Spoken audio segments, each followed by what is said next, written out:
To understand GST in day-to-day life, first we have to understand the business in day-to-day life.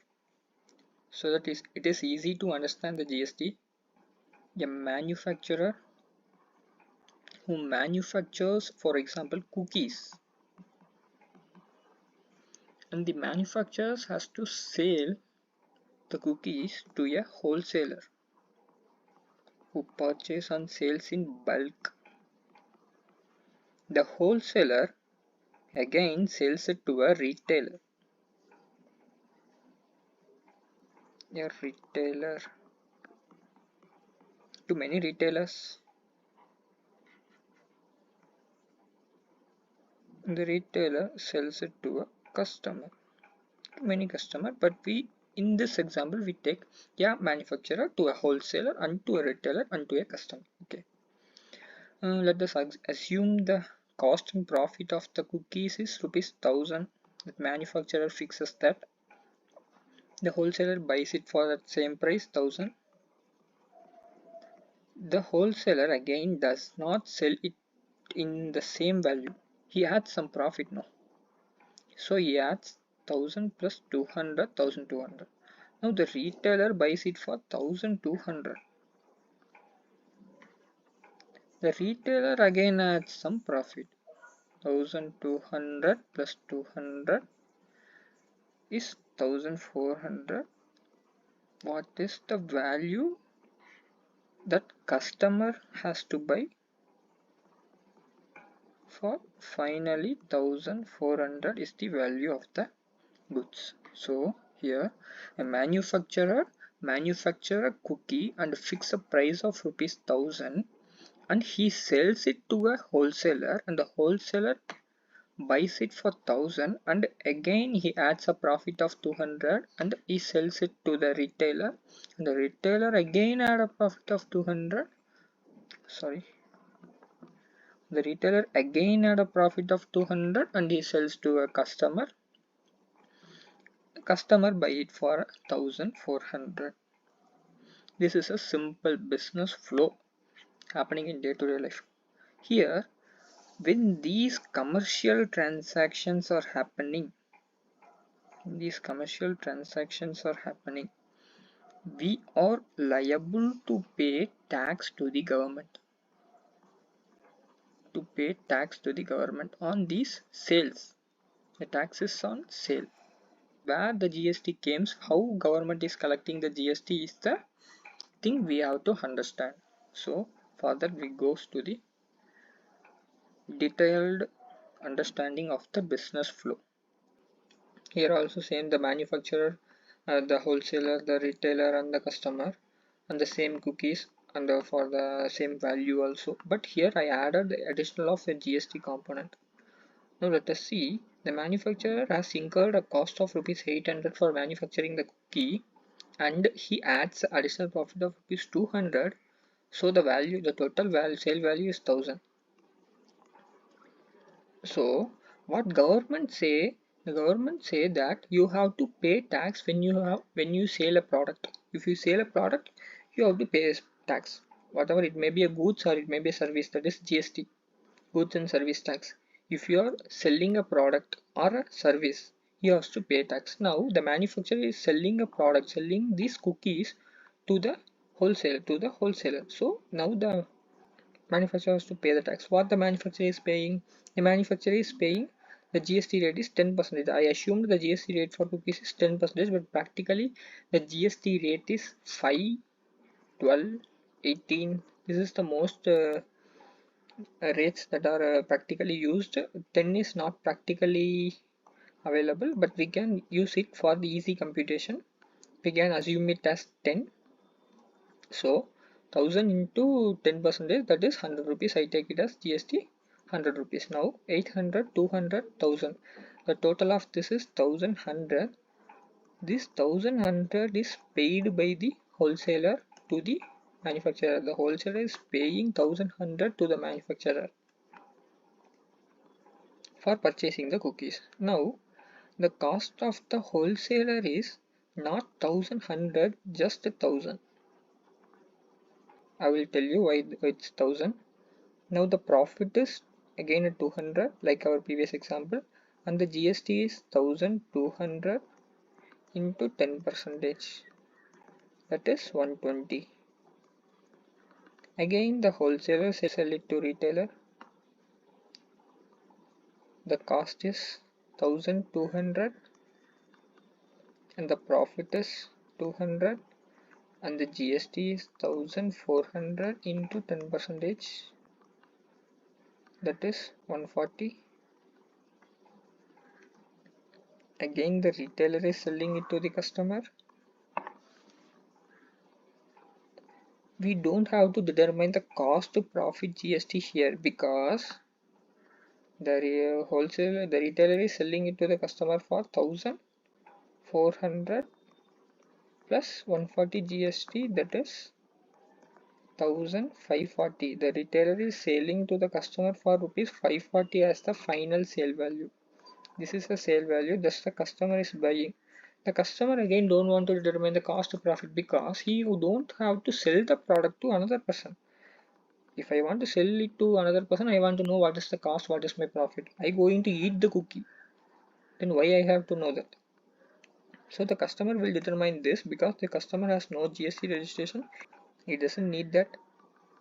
So the customer has to pay 1540 to the retailer and get the cookie and he can use that. Here everybody has doubted that why the cost is only 1000. I paid 1100 but why the cost is 1000. Here also I paid 1200 plus 120, that is the retailer paid 1200, 1320. Here the retailer paid 1320 and buy this cookie, but the cost is only 1200. Why the cost is not actually what I paid? Because in your previous example, whatever the wholesaler is paying 1000, the 1000 is my cost, 200 is my profit. The retailer is paying 1200, so the 1200 is my cost, but the 200 is my profit. But here what I am paying is not my cost. Why? Everybody got this doubt. Wait.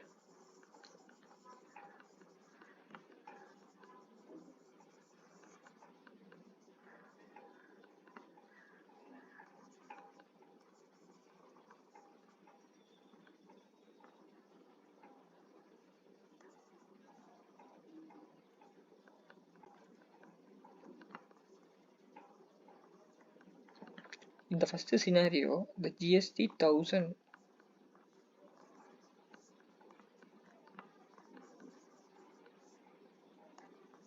in the first sale, the GST 100, the 100 rupees that the manufacturer paying to the government is not taken by the government. The government give it to the wholesaler. That is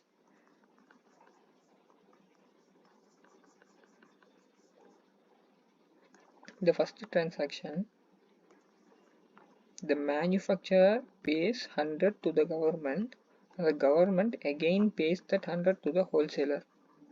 So it is not a cost. Whatever the wholesaler paying the extra 100 here, the extra 100 that the wholesaler paying to the manufacturer for buying the cookies is given back to the wholesaler by the government.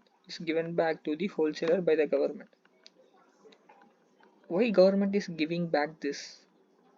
That is known as input tax credit. So when a businessman made a purchase, I am a businessman, I made a purchase. For what purpose I am purchasing? I am purchasing to resell that. I am not purchasing to use that. If I am purchasing to use that, I have to pay tax. But I am not purchasing to use that. I am purchasing to resell that. In the resale, I earn a certain part of profit. Only the profit I can use.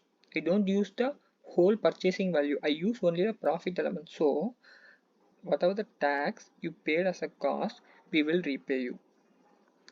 You can adjust this cost whenever you has to pay the tax. If you want to pay GST when you made a sale, you has to pay GST. No, how you are when the manufacturing selling to product to you, the manufacturer want to pay GST. When wholesaler wants to sell, the wholesaler has to pay GST. So when you have to pay GST, you can use this amount. You don't want to pay GST, you can use this amount. The manufacturer pays 100 rupees to the government and the government again gives the 100 rupees to the wholesaler.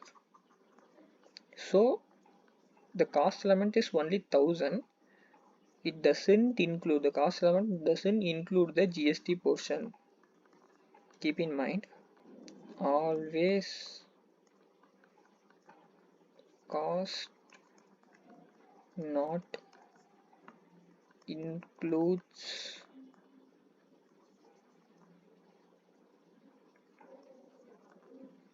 GST. Only the net cost that you are using to purchase is your cost element. The GST you are paying is refunded to you as a input tax credit.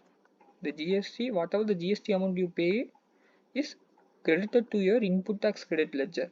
So you don't worry about that. You don't have to treat that as a cost. You only treat 1000 rupees as your cost. The 100 rupees you are paying is credited to your input tax credit ledger. Now you sell the product for 1320. You sell the product for 1320 to the retailer. No. Now the retailer has to pay the tax of rupees 120. As we already computed, the retailer has to pay the tax of rupees 120.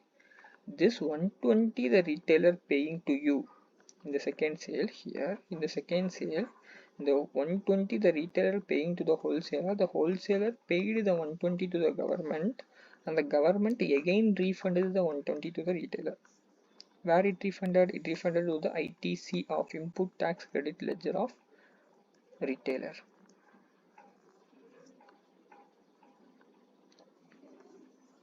Okay. After that, the retailer again sells the goods to the customer. Here the customer has to pay 1400 plus 140, total 1540 rupees. But these 140 rupees will not refunded to the customer as ITT, not refunded, because the customer has no GST registration. As customer going to use full of these cookies, he has to going to eat these cookies. He don't have to resell these cookies. So who are using the product in full has to pay the full GST.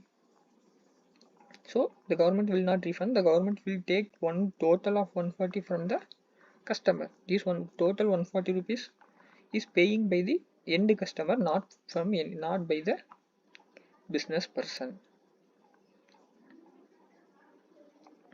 So here you have to understand another concept, another small concept here. Here you see, I deleted this.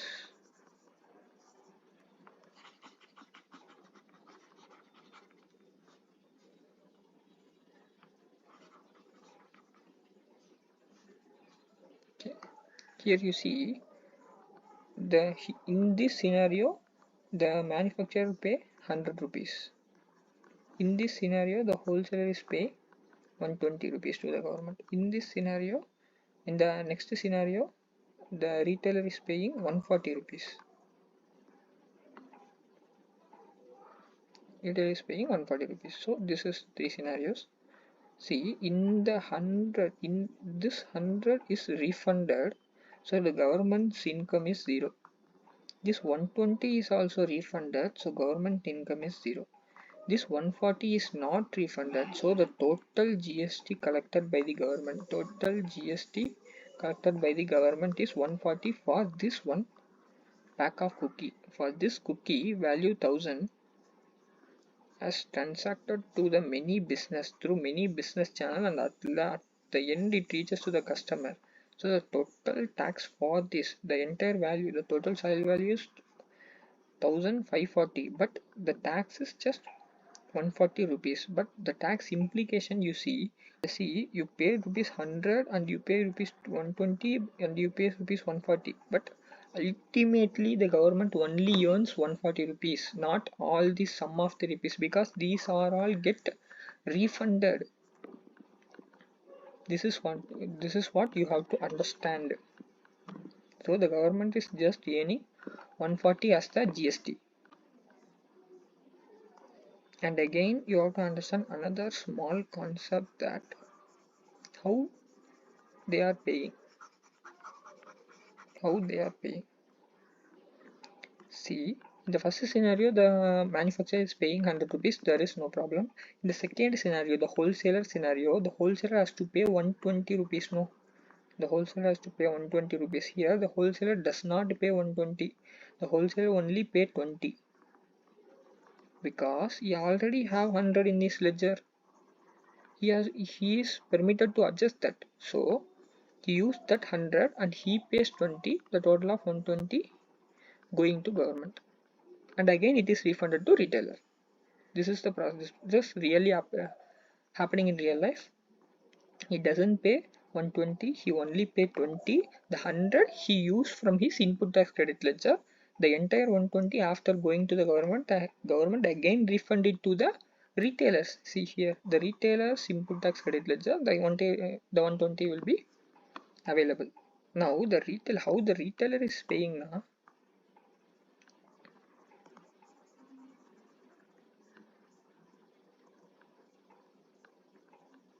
Now how the retailer is paying now. The retailer has to pay 140 rupees, but the retailer don't pay 140. The retailer is also just paying 20 rupees and he use his credit ledger for 120, the total of 140.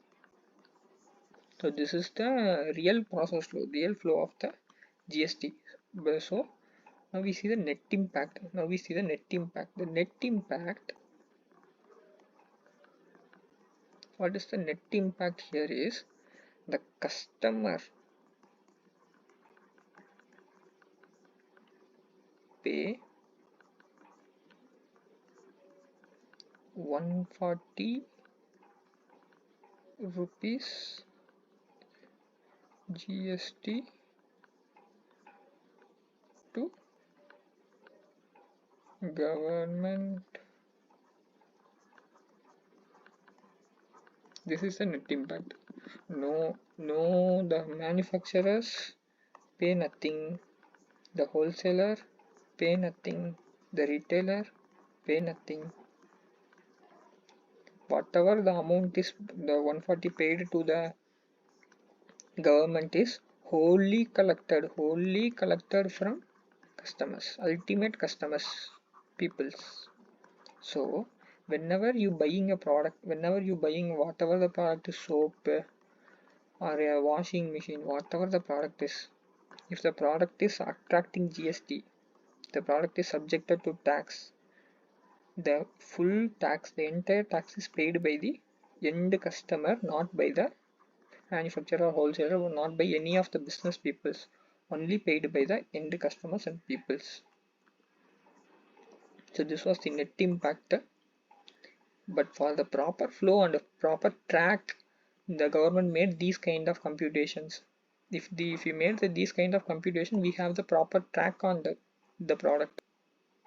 Why they have to keep a track on the product? Because when the retailer, for example, if the retailer purchased a cookie and the retailer eats the cookie, he doesn't sell the cookie. The retailer eats the cookie. If the retailer eats the cookie, means he has to pay the full tax. No, the retailer eats the cookie and he is enjoying the 120 rupees of ITC. This 120 rupees he can adjust in any other product he is selling. So that only the government has the track where the product moves. So if you want to sell, you have to collect the GST from the respective person and you have to pay to the government, so that the government is knowing that you don't use the product, you are selling the product. If you selling the product, you can get the credit, you can use the credit. So the government has the track on that, but the net impact is just the customer is paying the tax. And that's another small final concept. Here I told you that the wholesaler is paying 120 and the retailer is paying 140, but they are actually adjusting their credit ledger. That is, the wholesaler has the credit ledger, the wholesaler has 100 rupees in credit ledger, the retailer has 120 rupees in credit ledger. On the net they are paying rupees 20. On the net they are paying only rupees 20. Why the rupees 20 only they're going to pay? Why rupees 20 of tax only increasing? See, because they increasing only 200 rupees profit. The 10% of 200 rupees is 20. Here also you see, he increased only 200 rupees. If the retailer increased 300 rupees, the tax amount he has to pay additional of 30 rupees. The scenario will change. So whatever you are increasing as a profit, whatever you adding the value of the product, the product value is 1200, you are adding additional 200, so increasing the product value by 200. So whatever he is increasing, he has to pay additional tax on that. So that GST is known as value added tax. Value added tax. Whatever you are adding the value to the product, you have to pay the tax also increasing in the same way. So GST is known as value added tax. This is a concept, value added tax concept, which may help you. That's all.